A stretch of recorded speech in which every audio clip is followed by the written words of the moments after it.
Hey, what's up guys? I'm Darkjack and I'm back from my break from making YouTube videos. And I'm playing a little bit of Dark Souls on the PC right now, which is the game I'm having the most fun playing, with my new graphics card, which makes playing games on PC 10 times better, now that I have a dedicated graphics card.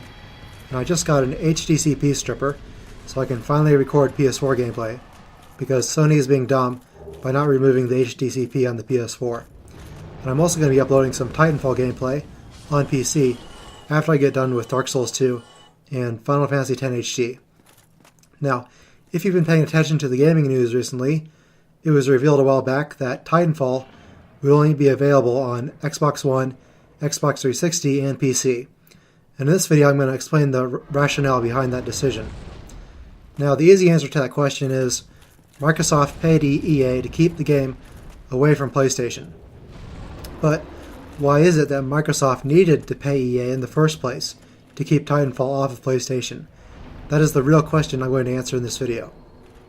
Now, there are two ways to answer that question. Now, the first reason is because of something called Resolution Gate. Microsoft paid extra for it to be a lifetime exclusive when originally the deal was it for be a timed exclusive.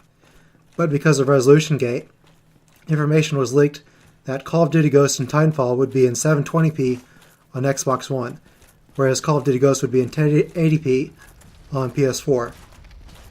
And Microsoft needed some good news to counteract this bad news, so they paid for the rest.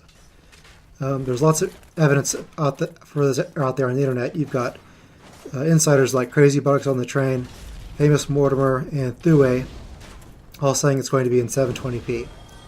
And the Titanfall alpha gameplay was native 720p on Xbox One. And Vince Zampella, the lead designer behind Titanfall, said on Twitter, you can look this up, that Titanfall was always a Microsoft exclusive at launch. But EA made a deal for the rest. We only found out recently. So how does the lead developer of Titanfall just now find out that the game isn't coming to PlayStation when it previously was only advertised as coming to Xbox One, 360, and PC? And the only way to understand that tweet is that the game originally would have been a one-year timed exclusive. And he wants Titanfall sequel to be on PS4. He said, it's just the first Titanfall and it's just this release that's going to be on Xbox One and Microsoft systems. So Titanfall is this generation's version of Mass Effect, which is another EA sci-fi shooter game.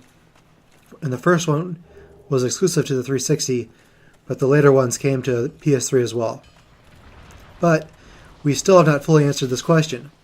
And ultimately, it's going to come down to Microsoft's business strategy versus Sony's business strategy when it comes to exclusive games and content. And I would agree with the NeoGAF user Franzica's analysis of this matter. And he says, while Sony invests a lot of time and money so that their first-party studios output quality titles, Microsoft shops around for the output of other publishers and just dumps tons of money for quality titles. Short term, I could just think, hey, I'm getting great games either way. Why should I care, right? Well, by supporting this practice, you are sending the message to publishers that they should do this. In long term, this means that the amount of third-party exclusives grows to a point that games simply get published on the platform of the highest bidder. In which case, if a manufacturer can't buy games for his platform, it dies.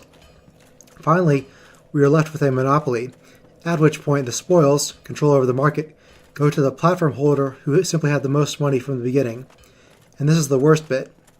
In order to compete, any other company who wishes to do so must be able to outspend the current monopolist, or barrier of entry.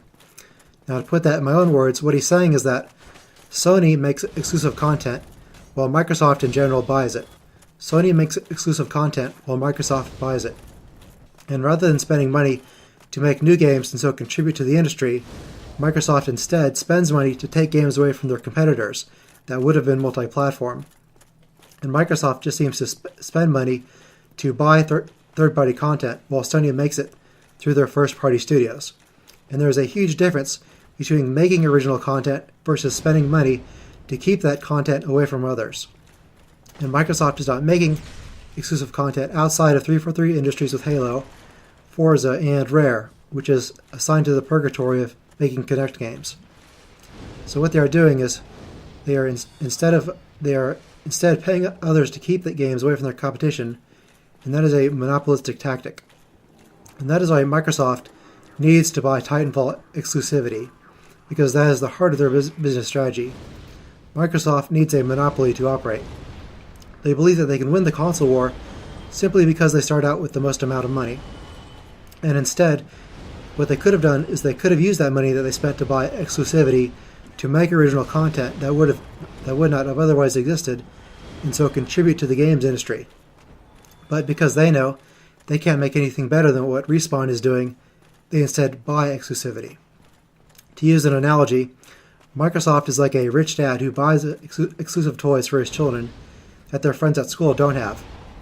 And he buys every copy of that toy in the store so that only his children can play with it. And the other kids at school say, "Oh cool, you have Titanfall?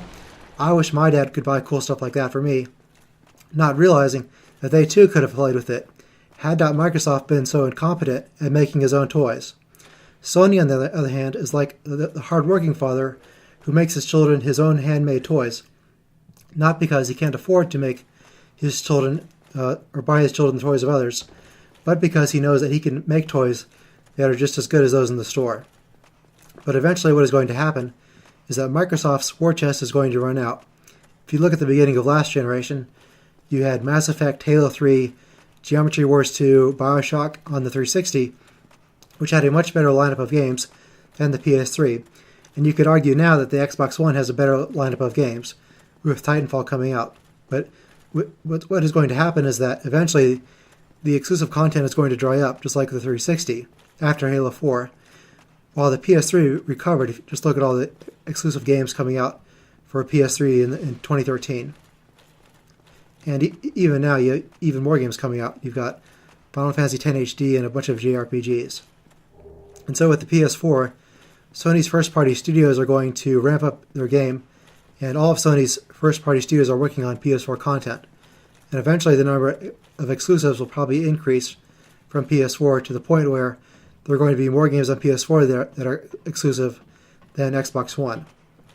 And on top of that, Microsoft is having to pay for their bad initial decisions, like once-a-day DRM check-in, used game restrictions, connect requirement, not allowing indies to self-publish, and having microtransactions in every exclusive retail game that consumers already paid $60 for, and all the behind-the-scenes money hatting.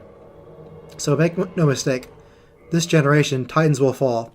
Game studios that are in existence now will not exist by the time this generation ends.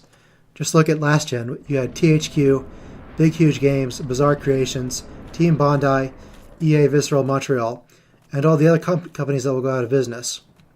And I'm afraid that the AAA gaming industry will go bankrupt because of the out-of-control development costs that are going on.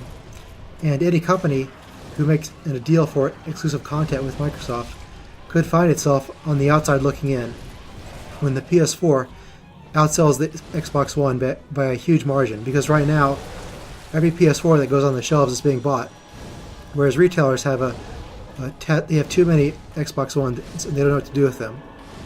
And the incredible irony of this whole situation is that Weston Zampella, after being screwed over by Activision, who at one time planned to have a fake fire drill or pretend to fumigate their offices in order to hack into their PCs to find incriminating evidence, after leaving them, they got screwed over again by EA, who went behind their backs to have their Call of Duty killer, Titanfall, made a pawn in the console wars, instead of having the largest install base possible. Instead, Weston Zampella should have gone to Take-Two Interactive, the publisher behind the multi-platform titles Bioshock and Grand Theft Auto, instead of going to EA with their bad reputation. But you live and you learn, and I'll see you guys later.